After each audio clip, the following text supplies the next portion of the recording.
wala pa kaninang umaga, meron lang po tayo mga hinaharap na gawain at mga tao at bisita sa ating opisina, sa ating tanggapan. Subalit pag-usapan po natin yung ating pinag-usapan kagabi bilang susog doon sa inilabas yung expose po ni Pangulong Rodrigo Roa Duterte sa tulong ni Congressman Sid Ungab, yung nagpapakita na blanco po yung mga bilyon-bilyong halaga ng appropriation o allocation na nagmula sa Bicameral Conference Committee report na siyang naging pundasyon nung tinatawag nating GAB o yung General Appropriations Bill na siya naman, nung enrolled bill na, siya namang inaprubahan at pinirmahan ng Pangulo ng Republika ng Pilipinas. Yan po ang ating pag-usapan. Pakita ko lang muna kasi nagiging mainit ang usapan at tila linilihis ng Malacanang yung expose na ginawa ni Pangulong Duterte, and I was present during that night.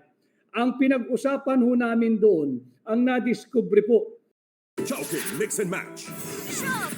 ang mga blankong halaga pagdating doon sa final Bicameral Conference Committee report. Bicameral Conference Committee report. Final na po iyon sapagkat ratified at pirmado ng mga miyembro ng Senado at ng House of Representatives. Pirmado yun ng puno ng delegasyon ng Senado, pirmado rin po yun ng puno ng delegasyon ng House of Representatives. Ito nga po yung ating ipinakita. Dahil sinasabi nila, fake news daw po na may mga blanco doon sa Bicameral Conference Committee report. Ito po yung report. Mga kababayan, kayo po ang humusga, kayo po ang magsabi at ating pong labanan ang fake news ng Malacanang. Ang sinasabi po natin dito, panay blanco, bilyong-bilyong pisong halaga, blanco, itong Bicameral Conference Committee report. Pirmado po ito. Wala pong nagsabing blanco yung GAA, yung General Appropriations Act. Malacanang po nagsabi noon. Linilihis nila itong usapan. Ang inexpose po ni Pangulong Duterte at ni Congressman Sid Ungab ay ang mga blanco pagdating sa bilyong-bilyong pisong halaga ng Bicameral Conference Committee report na siyang naging pundasyon at basihan nung General Appropriations Bill at nung enrolled bill na ito ay pinadala sa Malacanang at pinirmahan ni Bongbong Marcos at naging General Appropriations Act. Pati po yan tatalakayin natin para maunawaan po ng higit sa marami nating kababayan yung tinutawag nating budget process. So malinaw po sa ating saligang batas. Unang-una nabasag po natin yung fake news ng Malacanang. Wala daw pong blanco, yan po blanco lahat. Bilyon-bilyong piso blanco. Ito ho yung aking sinabi kagabi na paano ka napunta sa 6.32 trillion pesos na taunang budget for 2025. Panay blanco po ito. Ibig sabihin, yung 1 plus 1, hindi na po magbabago yun. 2 ho ang sagot doon. Yung 2 plus 2, ang sagot po doon ay 4. Pero yung 3 plus blank, hindi po maaaring maging 6.32 trillion ang magiging kasagutan doon. Kahit po mga batang nag-aaral sa elementary, alam po yung kasagutan sa 3 plus 3. Pero hindi po kayang sagutin ng kahit na sinong scientist o inventor o henyo yung tanong na 3 plus blank is equal to 6.32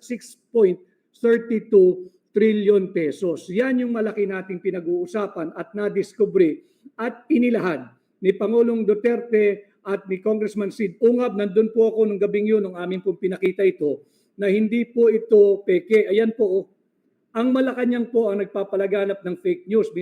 Pinipihit po nila yung usapin sa GAA. Wala pong nagsabing may blanco yung GAA. Ang sinasabi natin, blanco itong final document na naging basihan ng GAA. Iyan ang pinag-uusapan natin. Kay Balitang Hopya Mani Popcorn, ano po ba ang BICAM sa GAA? Yung BICAM, wala po yun sa GAA. Babanggitin ko po yan. Malinaw ho sa ating saligang batas. Silipin po ninyo, pakisilip po ninyo, Article 6, Section 24, that all appropriation, revenue, or tariff bills shall emanate or originate exclusively sa House of Representatives. Malinaw po yan, yung ating mga nakasubaybay na magagaling na abogado, yung mga nag-aaral ng batas sa law schools, alam po nila yan, at pati po mga ordinaryong Pilipino, dapat po silipin ninyo yung ating saligang batas. Malinaw po sa ating saligang batas, Article 6, Section 24, all revenue, all tariff, all appropriations bill shall, to the exclusion of all other bodies, shall originate exclusively sa House of Representatives. So walang ibang pwedeng pagmulan yan. So nalinaw po natin yung constitutional basis or provision.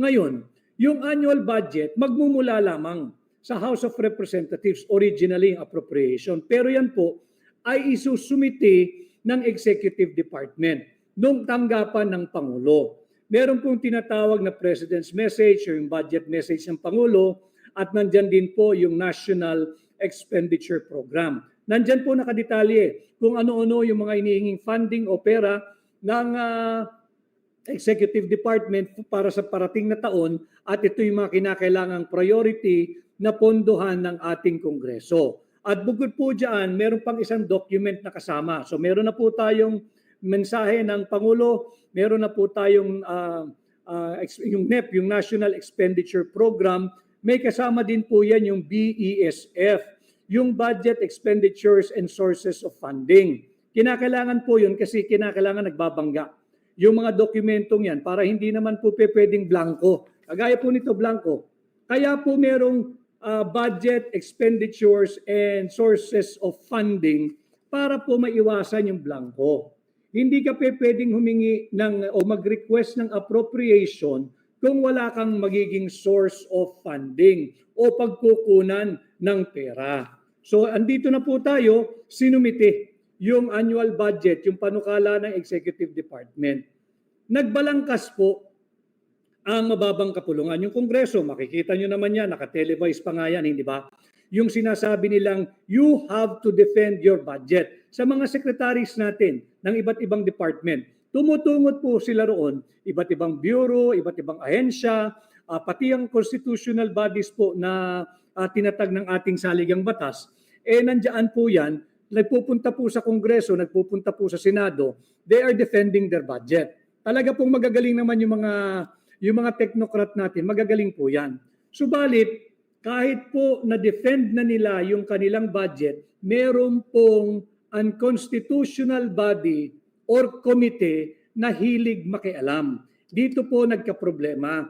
Yung Bicameral Conference Committee, yung BICAM, kung tawagin natin, BICAM. Yung Bicameral Conference Committee, it is just a mechanism to reconcile conflicting figures, yung mga numero, yung mga amount, or conflicting items that are in the appropriations bill. Hindi po pwedeng gumawa iyan o humulma ng sarili nilang bersyon ng budget. Malinaw po sa ating saligang batas. All appropriation, tariff, revenue bills, etc. shall originate exclusively in the House of Representatives. Article 6, Section 24 of our Constitution. Bibig sabihin doon po sa mababang kapulungan. Pero meron po yung Bicameral Conference Committee. Yung Bicameral Conference Committee, meron pong delegasyon dyan ng Senado. Meron din pong delegasyon dyan ang House of Representatives. Sila po ay uupo lamang to reconcile kung meron man conflicting figures doon sa panukalang budget. Nagagawin po nilang General Appropriations Bill pag sila ay nagkasundo-sundo na.